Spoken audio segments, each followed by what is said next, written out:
Some stories were buried. Some truths were erased. This is Vale. It was supposed to be a normal night shift. Nothing unusual. Nothing historic. Just another quiet spring evening in a small Soviet city where children slept, factory workers relaxed, and the lights of the power plant glowed softly in the distance. April 25, 1986. The town of Pripyat was alive. Nearly 50,000 people lived there. Young families, engineers, teachers, students. Most of them worked at the nearby nuclear power station, a place they trusted, a place that powered millions of homes, a place that was never supposed to fail. To them, it wasn't dangerous. It was pride, the future. The atom was progress, and progress was safe. Just after midnight, inside reactor number 4, technicians prepared for a simple safety test, a routine procedure, something they had done before. The goal was small. They wanted to see how long the turbines could keep spinning if the power suddenly shut off. Just a few seconds of backup energy. But small mistakes have consequences. And that night, everything went wrong. Operators disabled critical safety systems. Power levels dropped too low, then rose too fast. Alarms started flashing. Control rods jammed. Pressure built inside the reactor core. No one fully understood what was happening, because no one believed it could happen. Then, 1:23 a.m. A sound like thunder. A violent shockwave ripped through the building. The first explosion blew the roof apart. Seconds later, a second blast hurled burning graphite into the night sky. Flames shot hundreds of feet into the air. Pieces of the reactor rained down like meteors. But the workers didn't panic. Not at first. They thought it was just a fire, a normal industrial accident. They didn't know something invisible had already filled the air. Radiation. Deadly. Odorless. Silent. Unstoppable. Firefighters arrived within minutes. No protective suits. No radiation gear. Just helmets and water hoses. They climbed onto the burning roof, walking directly over exposed nuclear fuel.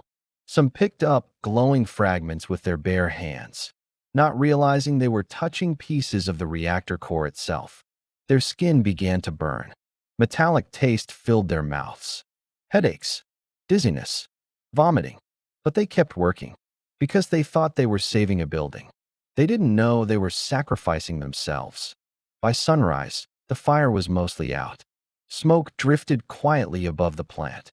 From a distance, everything looked normal again. And in Pripyat, life continued. Children walked to school. Couples opened their windows. People fished by the river. Nobody was warned. Nobody was told.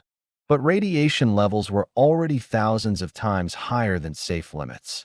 Invisible poison drifting through the streets, settling on playgrounds, on clothes, on skin, inside lungs. By afternoon, people noticed something strange. Birds were gone. Air tasted metallic. Police suddenly blocked roads. Military trucks rolled in. Men in masks began checking meters that clicked rapidly. Too rapidly. Then came the announcement. Short, calm, almost casual. Temporary evacuation. 3 days only. Bring documents. Leave belongings. 3 days. That's what they promised. So families locked their doors. Left food on tables. Left toys on beds. Left pets tied outside. They thought they would come back. They never did. Buses lined the streets. Thousands of people boarding quietly. No shouting.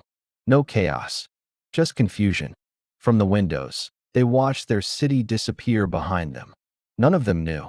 It would be the last time they ever saw their homes. The government sealed off the entire zone. 30 kilometers in every direction. A forbidden circle on the map. Soldiers shot stray animals. Helicopters dumped sand and led onto the reactor. Miners dug tunnels beneath it. Liquidators, hundreds of thousands of workers, were sent in to clean the impossible. Many never returned healthy. Some never returned at all. And Pripyat was left behind. Apartments still furnished. Clothes still hanging. Dinner plates still on tables. School books open mid-lesson. Time frozen. Like everyone vanished in a single second. Today, nearly 40 years later, Nature has swallowed the city. Trees grow through buildings. Rust covers the Ferris wheel that never carried a single rider. Hospitals crumble. Classrooms rot. The silence is overwhelming. No traffic. No voices. No life. Only wind moving through broken windows. And the quiet hum of radiation that still lingers in the soil. The most dangerous part? You can't see it. You can't smell it. But it's still there. Waiting. A city built for 50,000 people. Now empty. Not because of war. Not because of crime. But because of one night. One test. One mistake. An entire population erased without a single bullet fired. Pripyat didn't die loudly. It died silently. And it has stayed that way ever since. A ghost city. A warning. A place the world was never meant to see again. This wasn't fiction. This wasn't a movie. This really happened. And somewhere in those abandoned streets, the past is still standing exactly where it was left. Welcome to Vale.